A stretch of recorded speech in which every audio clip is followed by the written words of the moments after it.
Today we've decided to do a comparison between the 85 1.2 Z lens and the 85 1.8 Z lens. Yeah, I also personally have 85 1.4G, so I decided to throw it into the mix, see how this lens compares to the two, and do I need personally upgrade my lens to one of those?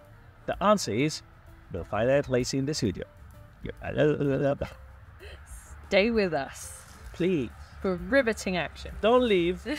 Come back. 85 1.2 lens. Let's talk about specifications because everyone cares about this on the internet. So I'm going to open the Niikor page. I'm going to read them from there.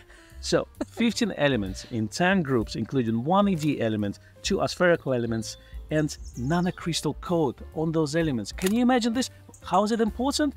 I don't know, because I care about the image quality. All you need to know is that it's a little bit chunky, especially with the lens hood on, and its weight 1160 grams. So it's not the lightest lens, but there's lots of glass needs to be there to give you that 1.2. Everything else doesn't really matter.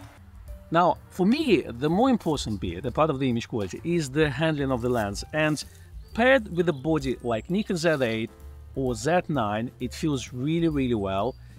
It fits nice in hand. I wouldn't shoot it one-handed, but you know, if you generally shoot portrait this way, maybe you want to add the grip, maybe not, but it feels well balanced. So on the cameras like Z5, Z6, Z7, and ZF, it may feel a little bit front heavy. So for that one, especially ZF, I personally would use a grip on, but Becky tried it without the grip. It worked really well. Then we shot with the 85 1.4.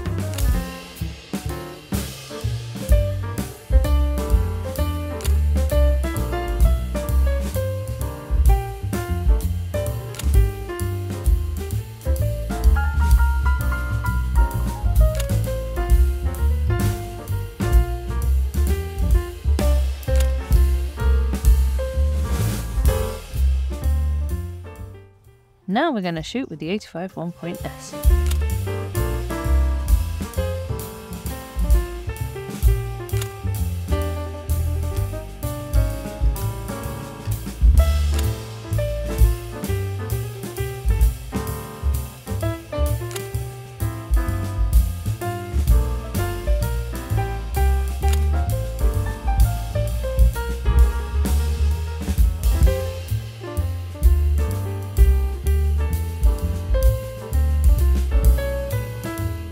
This is the Big Mama, the 85 1.2.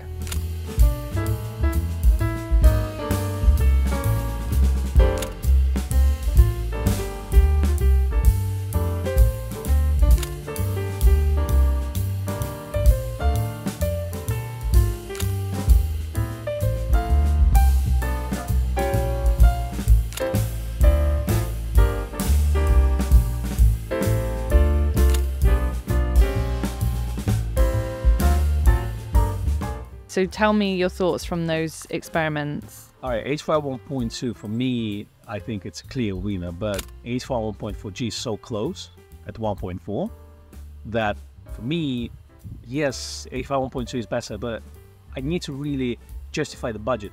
You know, do I have enough budget for this year to spend on extra lens? That's the thing, because 1.4G does a lot of things that 1.2 does in a smaller package. Also, if you buy one now, it's cheaper, but yeah. Ultimate is 1.2.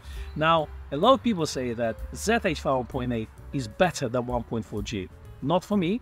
Again, this is my personal opinion. You may not agree with it, but for me, 85 1.8 just doesn't feel as right. The rendering is a bit cold. The bokeh is a little bit lifeless, and you know, and that's a personal opinion. For you, it may work, but for my style of shooting, I do find that F-mount 85 1.4G is better. So I would say 1.2 is the first place, 1.4G is the second, and the third place is 85 1.8. In a nutshell, you know where we stand. The 85 1.2 goes right at the top. The 1.4G in terms of rendering sits in the middle. I do have to agree. And the 85 1.8 goes at the bottom. Though to be honest, price-wise, these two end up being very, very similar in the second-hand market. So if you don't have an FTZ or you don't want to use an FTZ, then the 85 1.8 is still an excellent option. And let's be honest, all those lenses are fantastic. So it's really, you can't go wrong with any of those. Niikor haven't made an 85 that is pretty bad. Even the 1.8 GF mount lens, it's also a very good option, especially second hand. So you're here for a treat. Whatever 85 you choose, just get one, according to your needs and your budget, and hopefully just you'll enjoy it. Photographs and people, objects, marker, you name it. You're us, photographs and trees.